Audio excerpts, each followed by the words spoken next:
Good morning.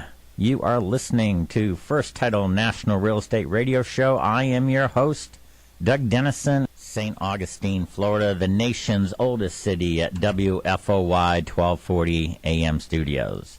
Through the power of the internet, this program is being streamed worldwide on 1240news.com. The show will also be archived on FirstTitleServices.com and TitleCompany.com.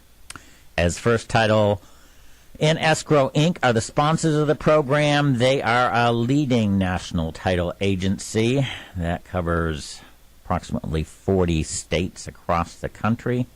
Additionally, the show will be posted on YouTube.com. Our radio show mission statement: to provide an educational experience for listeners in a promotional format for real estate sales across the country. We are going to be talking about real estate, different real estate markets across the country. We've got a lot of topics today. Help us out. We got several real estate leaders calling in today. We've got them coming from South Carolina. We've got them coming from the Miami, Florida area. So it should be exciting. I hope everyone had a great, happy 4th of July and were with their families and friends and celebrated safely, but a nice day for all.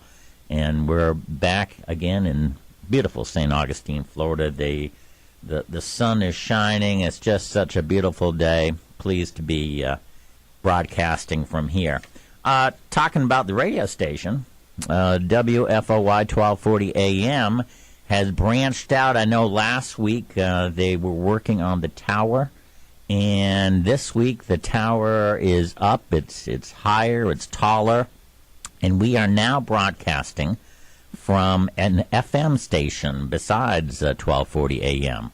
We are broadcasting from 102.3 FM. That's 102.3 FM.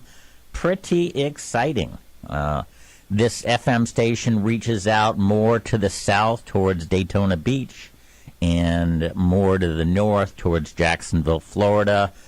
So just expanding the reach of the First Title National Real Estate Radio Show.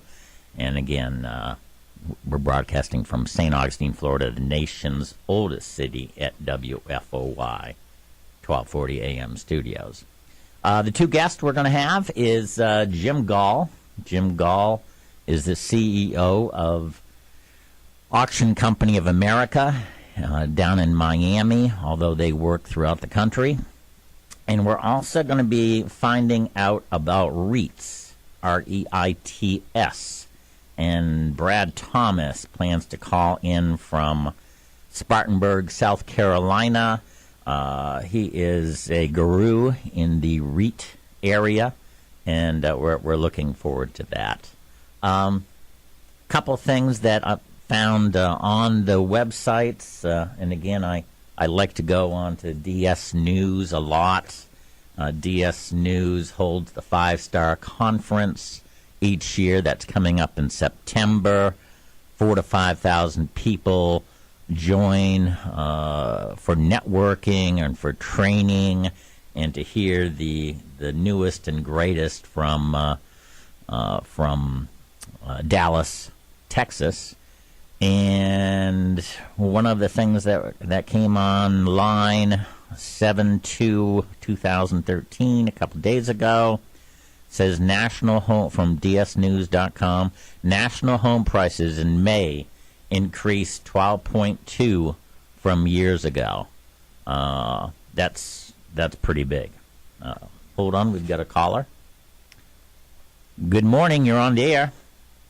Good morning, it's Jim Gall from South Florida. Well, Mr. Gall, it's great to hear from you again. It's been a while since we ran into each other, but you and I are old friends, and from the YMCA in Miami to Auction Company of America, where I worked with you for about 4 years. But tell us again who you are, where you're from, what you do, and all about that good stuff. Well, Doug, again, great to hear your voice and be on the air with you. I was originally born in New York, went to Pittsburgh, high school in Pittsburgh, and then I came down to the University of Miami. I graduated back in the day when they called us Suntan U. Now we're in the top 50 in the country, so my degree is worth a lot more today than it was.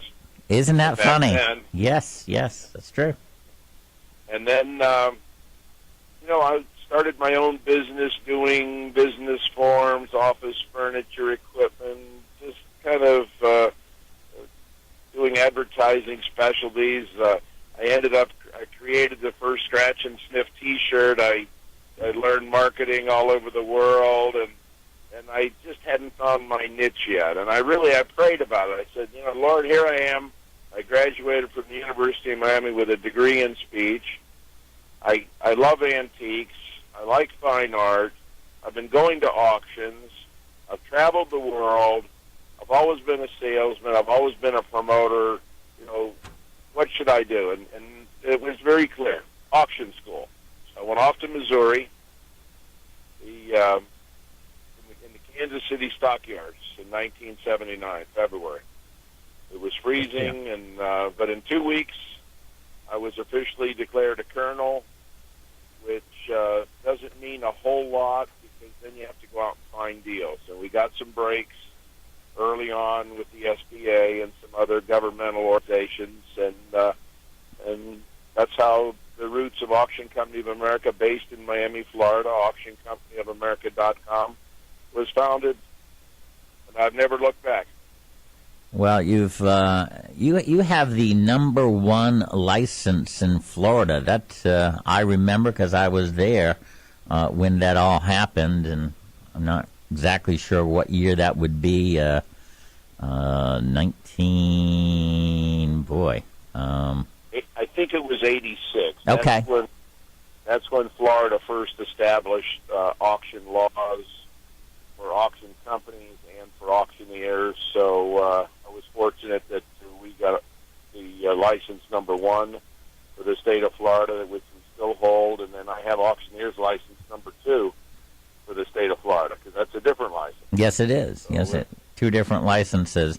Before we get into auctions, of course, which is a passion with me and of course with you, you got to tell my listening audience the great Scratch and Sniff story. That's a wonderful, exciting story. Well, I was sitting on an airplane back in the day, sometime in about the mid-'70s, and I was just flipping through a magazine, and I saw a couple of ads. One was for a perfume, and you would just scratch it and sniff it, and you'd say, wow, that's Chanel, or that's whatever perfume it was. Right. And there was another one that would say, scratch and sniff the perfect martini. And you'd scratch and sniff that, and you'd smell a martini. And I was fascinated by it. So the first thing I did, I called the publication, I think it was Newsweek or Time, and they sent me to an ad agency, and then the ad agency, they sent me to the 3M company in Minneapolis, Minnesota. So I called them up and I said, "Listen, I'm an entrepreneur. I'm down here in South Florida. I love this scratch and sniff concept, and I'm sure there's got to be more that can be done with it. But how do I get involved?" And they seemed to like my enthusiasm. They invited me up to Minneapolis, and they met with me on a Saturday morning. Now, at the time, the 3M company, I think, had 120,000 employees all over the world. They had probably 10 or 11 divisions. And the division that I was working with was the paper products division, where they were developing things like, I guess what would be called NCR paper or papers like that, where you could write on the top and without carbon paper it would come through. And they were playing with this scratch and sniff, and they only had about 10 employees. So I had about 6 of them there that morning, and they were just saying, "Okay, well, look, we think we can do this with it. We think we can do that with it." And we're all for working with, not selling direct. We're looking for dealers. We're always looking for promoters.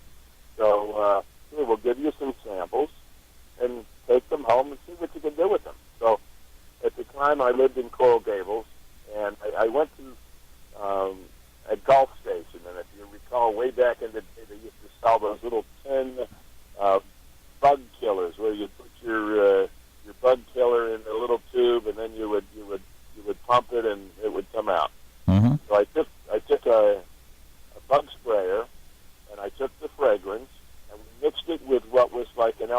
glue. It was called a binder.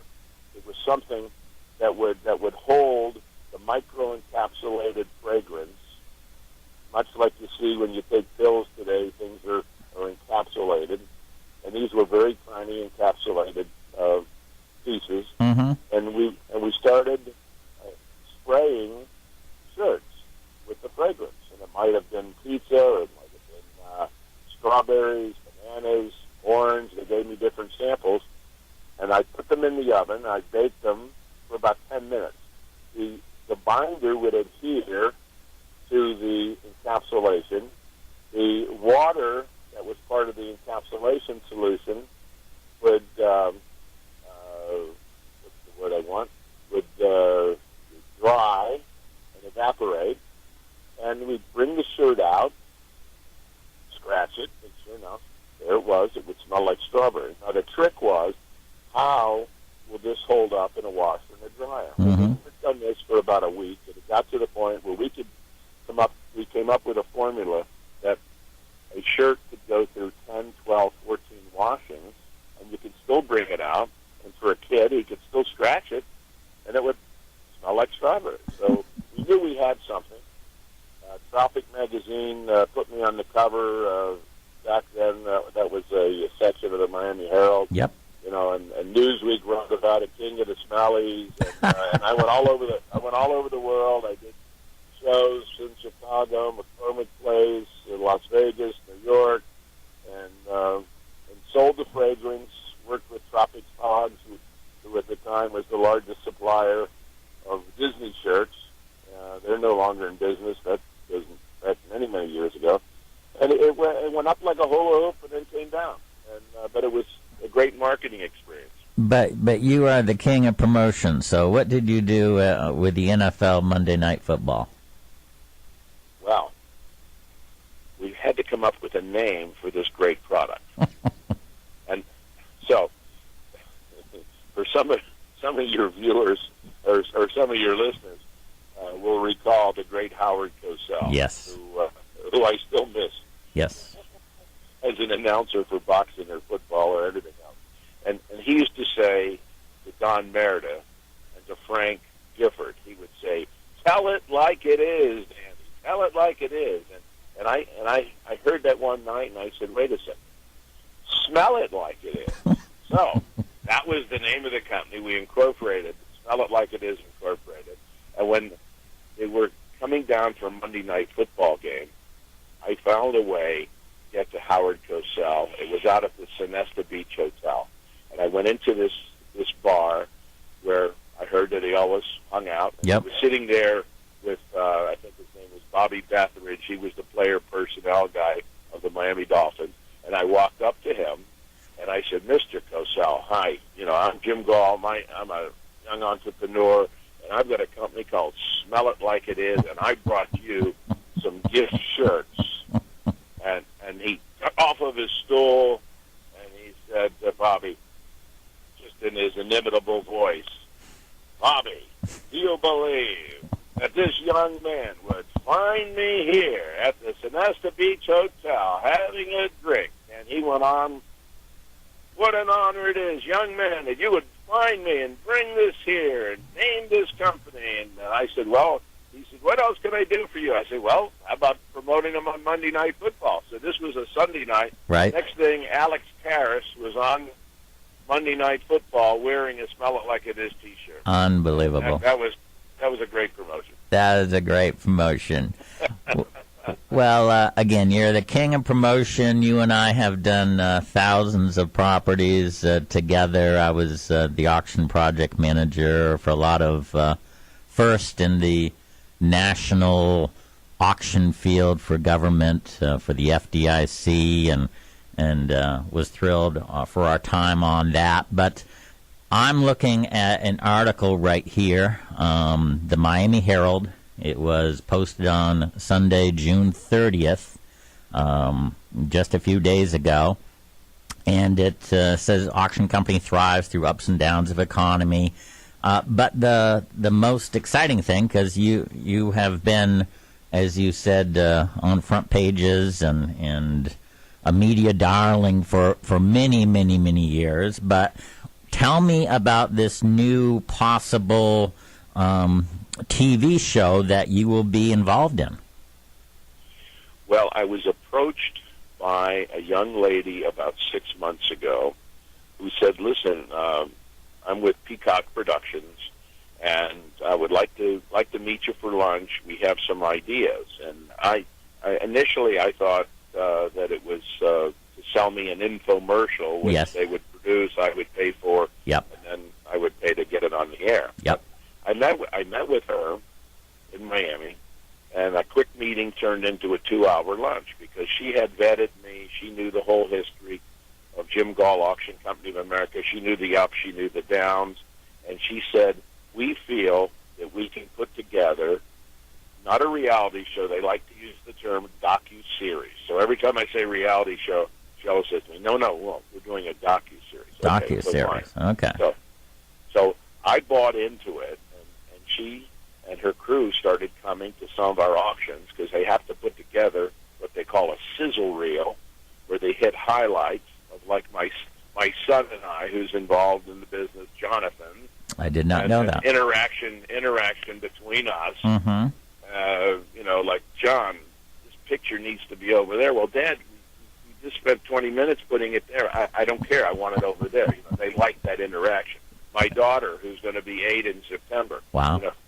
She's been part of the filming.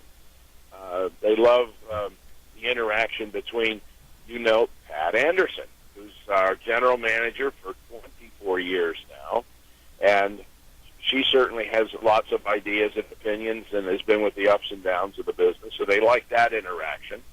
So they've been at several auctions, and they've committed on the highest level in New York to make this thing work. Of course, what I need to do, of course, is bring them product, bring them exciting properties that they can come and film and watch us sell. So we're all kind of doing our part. It's in the infant stages. It's extremely exciting, and this is a veteran producer who's traveled the world. She's in London as we speak and was in India 2 weeks ago, and she really believes that we have a great story to tell about auction marketing. Well, auction marketing is a great story, and again, you've sold, well, you tell me, how many different states and how many different government entities, and we've got about 5 minutes left. Can you give us one of your favorite stories? Well, one of my favorite stories, well, let me first tell you that the number is right about 16,000. Now, Okay. Some people say to me, how could you have possibly sold 16,000 properties in 34 years? And, of course, the reason, as you know better than anyone, it was because you and I traveled I-10 up and down. That's the interstate that goes, I believe, from Jacksonville all the way to Los Angeles, and all points in between. And we would sell hundreds of properties in a week in Louisiana, hundreds in Texas, and then be in Phoenix, Arizona. So that's how the number got to be so high. Yep. Hundreds of properties at a time. And one of my favorite stories is 3 years ago, we got a call into the office, and my gal called me, and she said, Mr. John McAfee has just called. And I said, okay. She said, it's McAfee, as in McAfee antivirus. I said, oh, okay, I see that on the computer every day. So I called him. He and I got along famously from the start. He said, listen, I'm leaving the U.S. I've got a property, oceanfront property in Molokai, Hawaii. I've got other properties in New Mexico. And I said, well, we can get the job done. Send me some information. I sent him proposals.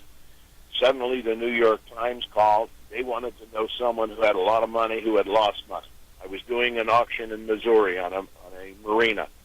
So I called this gentleman. I said, how would you like a feature story in the New York Times? Oh, I'd love it. Well, you got to spill all your dirty laundry out and tell her the whole world. I gave her that name. She called me back. She says, Jim, thank you so much, but that's not going to work for me. So I gave her another one. We were doing, actually, with Steve Rybell and Ty down in mile marker 26 in the Keys, another marina, another guy who had lost $10 million. I give her that name. She calls me back. She says, great guy, good storyteller, but no, didn't lose enough money. Now, all this time I know I may have John McAfee in my pocket, but I don't want to blow it Right. by mentioning his name when I don't have a deal signed with him. Right, So I right. said, I will get back to you. So I called John. I said, John, we have an opportunity to get a major story in the New York Times, and this reporter, she's already turned down 2 people. I know we don't have a deal yet. We haven't met yet. So I remember his response like it was yesterday. He says, Jim, I guess we're going to be doing business. I said, you got it, John. So I called her back, gave her all of his numbers in Belize, in Colorado, in New Mexico, in Hawaii. And she called me back. She says, I'm going to New Mexico. So the bottom line is we sold all of his properties. He was the finest man I ever worked for. Wow.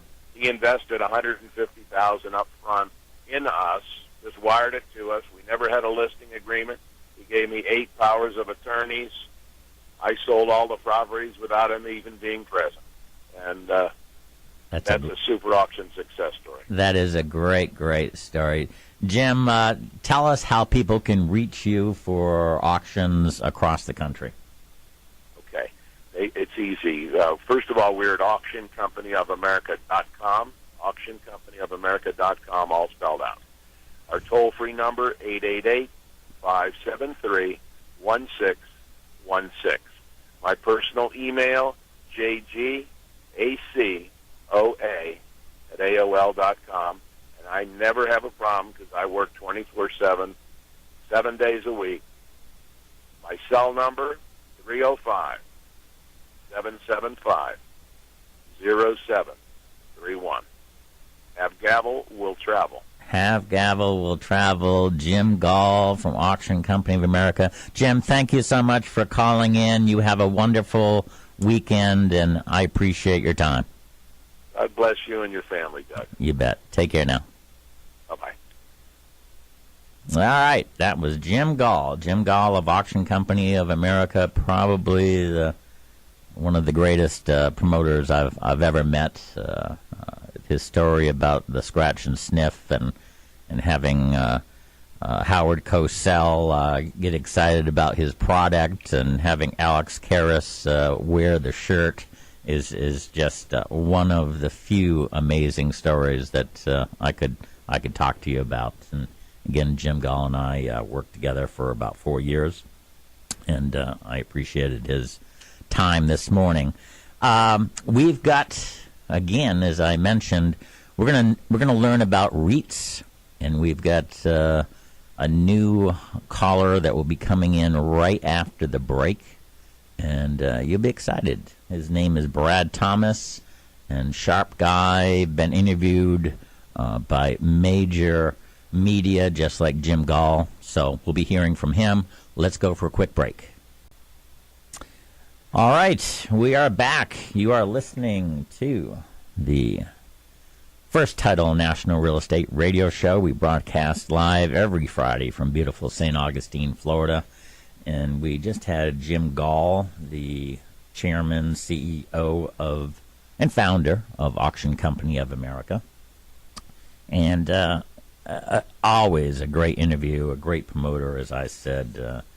One of the other stories I loved to hear was he sold Jackie Gleason's home and in Miami Beach, and you've got to be a little older to know who Jackie Gleason was, but he was the man down in the Miami Beach area, and sold one of his houses and just had media all over him, and was selling his coat that he used to wear on the show, the television show, and looked into the pocket and found $100 bill, and that got national press. And again, he is just amazing. All right. Let's go back to the DS News article I was trying to read. Again, on July 2nd, from dsnews.com. Again, this is a place that you want to go every day. Or if you can go on dsnews.com and get them to put you on their mailing list. They'll send you something out every day, and it's the top stories in the real estate and mortgage lending, default servicing area, and it's great stuff. Again, that's dsnews.com. But the article was national home prices in May increased 12.2% from a year ago. National home prices in May posted their biggest annual gain since February 2006.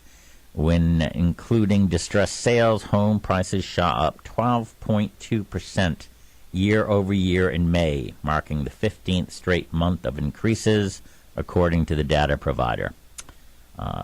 From April to May, home prices climbed 2.6%. It has been more than 7 years since the housing market last experienced increases that we saw in May, with indications that the summer months will continue to see significant gains, said Dr. Mark Fleming, chief economist of CoreLogic. 12.2 in a year. That is big time. Then I want to go to another place that is exciting. It's called The Real Deal, and that's therealdeal.com. And this is a New York magazine and website, but also they have a South Florida contingent. And so I was on there the other day and looking at it, and it says The Real Deal. Today's priciest listing, and this is for South Florida, is $12 million. Today's priciest new listing is a 3-bedroom, 3.5-bath condominium at St. Regis, asking $12 million. The 3,153 square foot home is located at 9703 Collins Avenue, Unit 2100 in Bal Harbor. So exciting stuff, but we're going to go for a quick break, and then we'll be right back. We've got more stuff. First Title and Escrow is a national leader and pioneer in the title industry. The firm specializes in title insurance, title examination, property information, escrow services, and other management solutions in more than 40 states. Their residential and commercial real estate experience includes work with government agencies, asset managers, banks, auction companies, developers, portfolio buyers, real estate firms, and the private sector. To contact First Title and Escrow, please call 866-484-8537 or visit FirstTitleServices.com. Okay, we are back. Just talking about The Real Deal. It's Alex Bertel is the man down there, and I've had him on the show several times. But $12 million condominium in Miami Beach. So things must be going better. And let's look for a couple more news item. This was interesting. This was Associated Press. It came off the MBA News Link, which is the daily newsletter of the Mortgage Bankers Association. Fannie and Freddie pay Treasury $66 billion. This was posted July 3rd by Martin Krutzinger from the Associated Press. It says the federal government said Monday that it has received $66.3 billion in dividend payments from Fannie Mae and Freddie Mac after both reported stronger earnings at the start of the year. Fannie Mae had paid $59.4 billion to the U.S. Treasury, and Freddie Mac had paid $7 billion. The payments reflect a housing recovery that has made the mortgage gains profitable again. They are also helping to lower their year's federal deficit. Let me see. It says, so far, Fannie, going down a little bit, so far Fannie has repaid $95 billion of the roughly $116 billion it received, while Freddie has repaid roughly $37 billion of its $71.3 billion. Under a federal policy adopted last summer, Fannie and Freddie must turn over their entire net worth above $3 billion in each quarter to the Treasury. So that's good to know. I mean, we of course have kind of been frustrated. I have in regards to the bailouts and that type of thing, and the government holding a lot of government surplus property and not selling it and saying, man, you need help with the budget. This is the way to go. So I'm thrilled that Fannie and Freddie, Fannie Mae and Freddie Mac are paying the Treasury $66 billion, which is good stuff. We need all the help we can get. In the Wall Street Journal, another favorite area of mine, commercial real estate, July 3rd, 2013. It says retail vacancies lowest in 4 years. This is by Don Tapka. And the recovering U.S. economy is helping retail landlords slowly fill empty space and charge a bit more rent.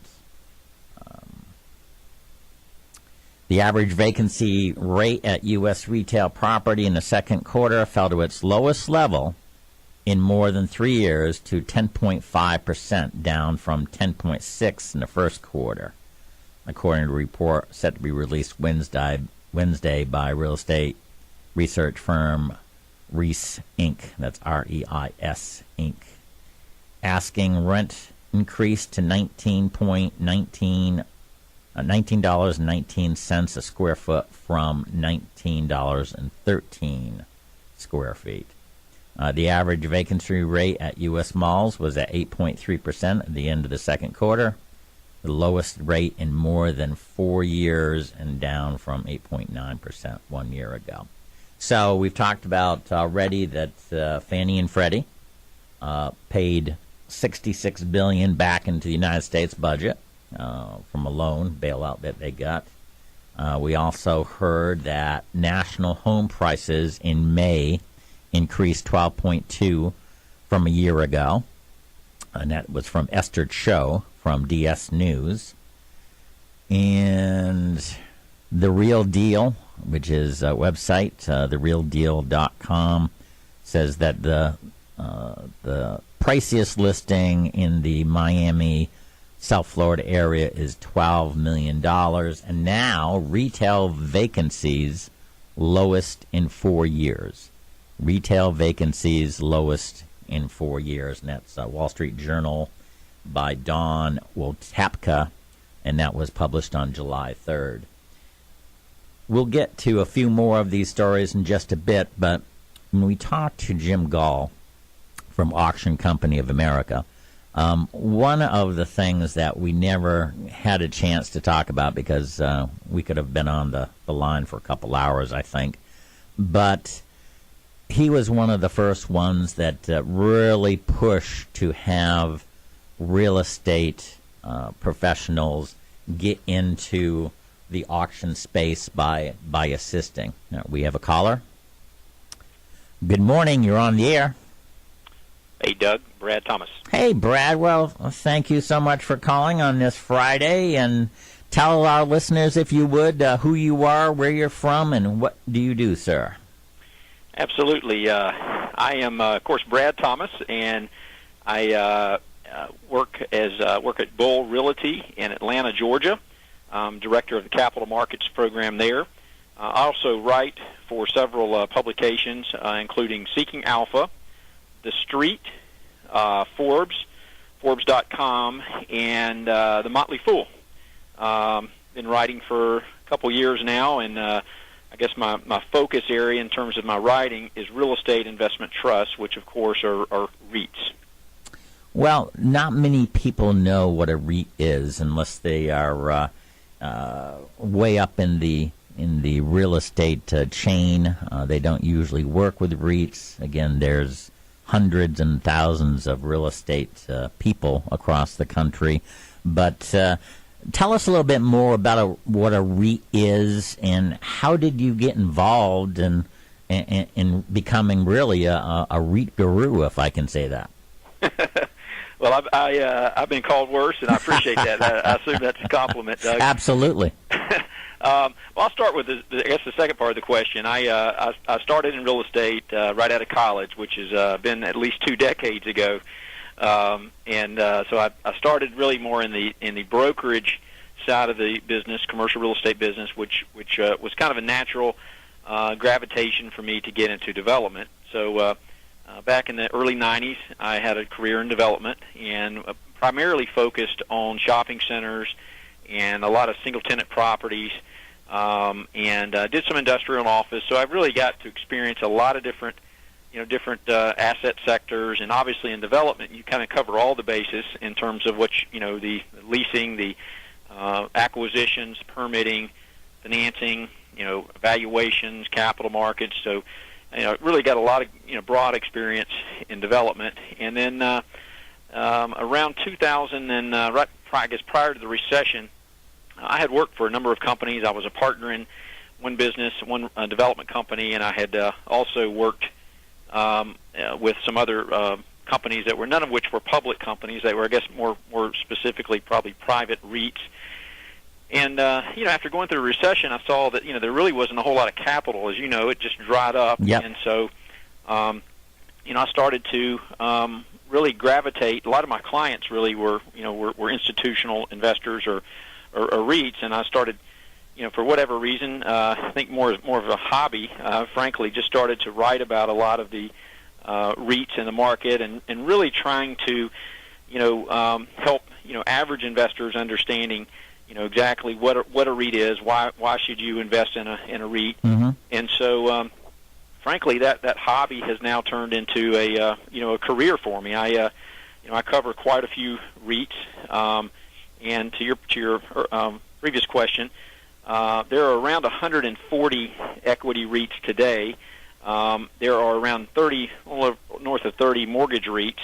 I don't cover the mortgage REIT sector. That's a more volatile space. Okay. It has a lot more leverage. It's really more of a trading type investment sector. So I primarily cover the equity REITs, and frankly, there's just enough going on today in the market. There seems like every week I'm reporting on a new REIT or even a new sector in the real estate market. So there's certainly a lot to cover just within the equity REIT space. There are around 18 shopping center REITs today, around 7 industrial REITs, around 8 regional mall REITs, around 18 office REITs. There's 6 freestanding REITs, which I called that's the triple net category in my definition. Mm-hmm. There are around 15 apartment REITs, 14 self-storage REITs, 4 data sector REITs, which is again a new category, kind of interesting space, and a variety of others. So definitely keeps me busy. That's for sure.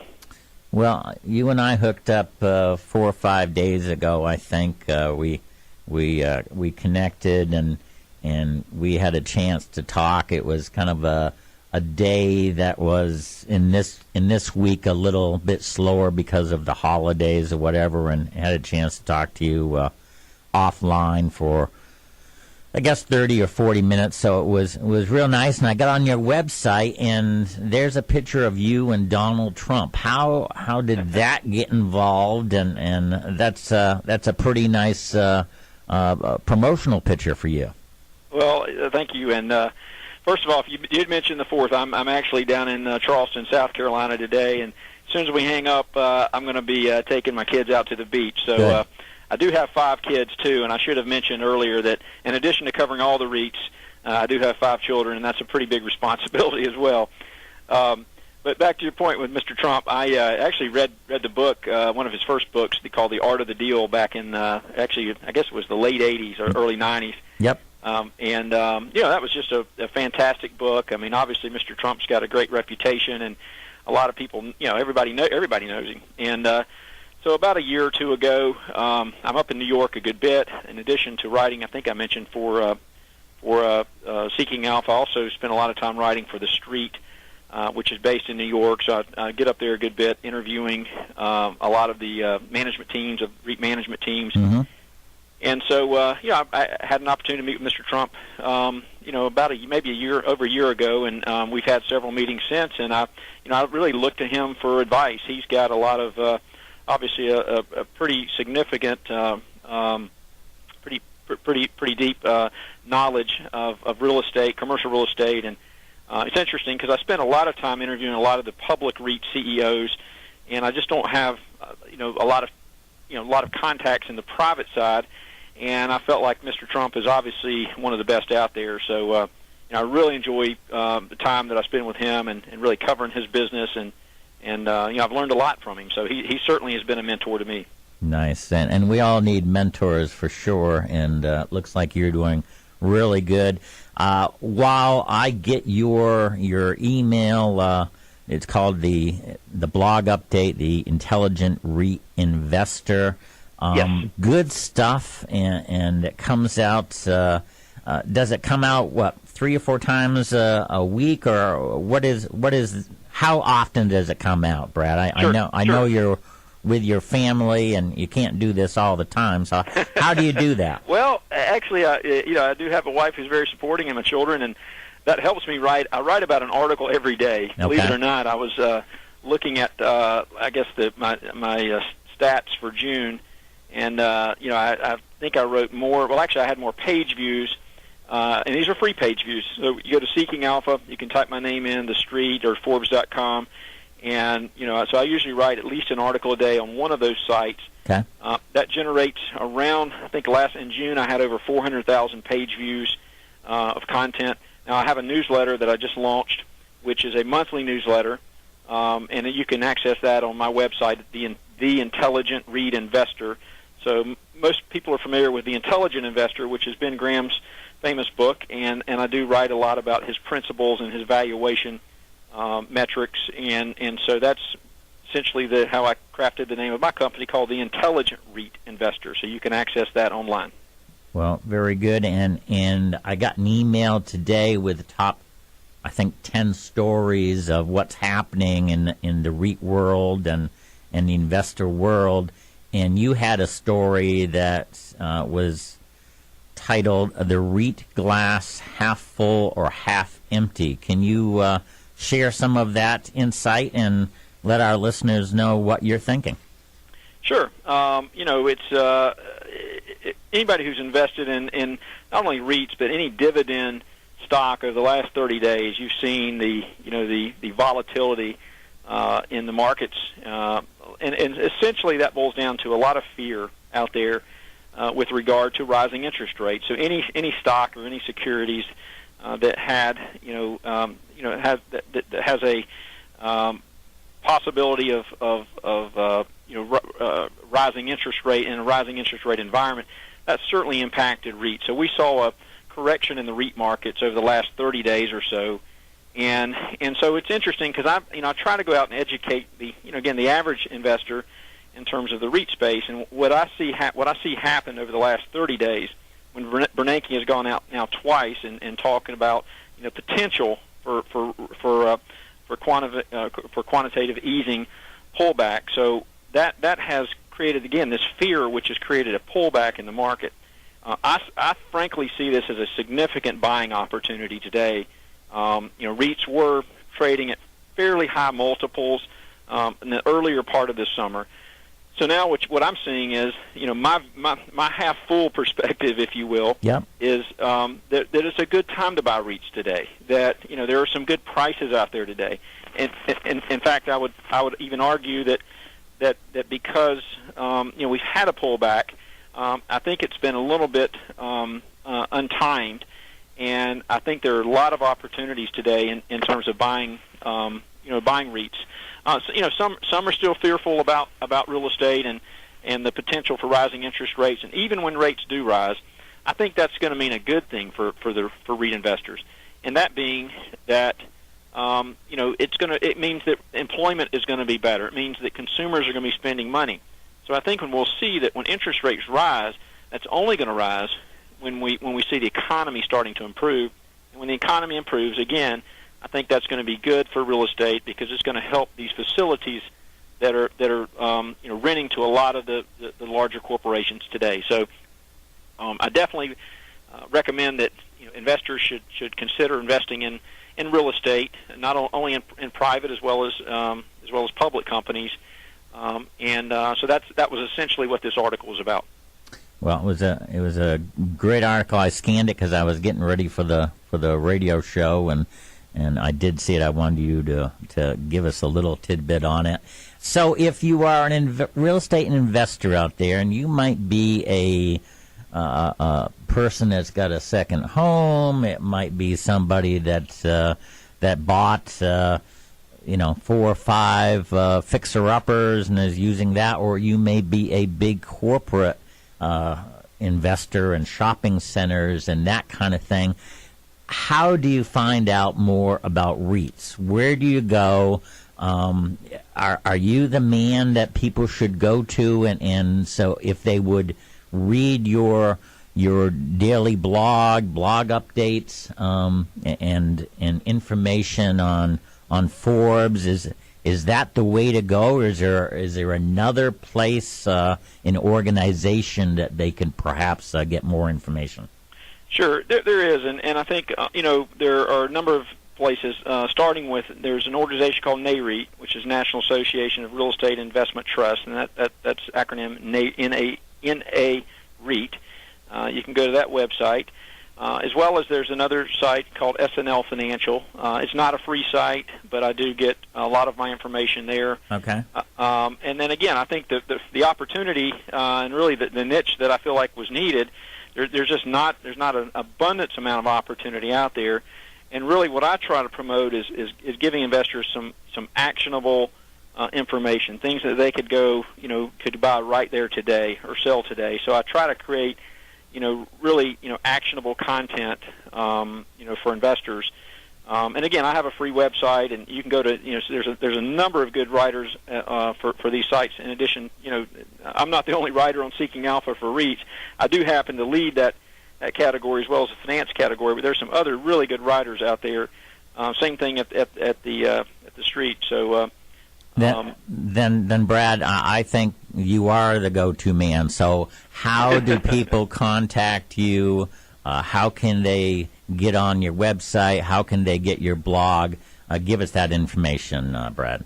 Sure. I've got a Twitter handle, which I'm new to Twitter, but I write a lot about sleep well at night and the acronym SWAN investing, and so my Twitter name is SWAN.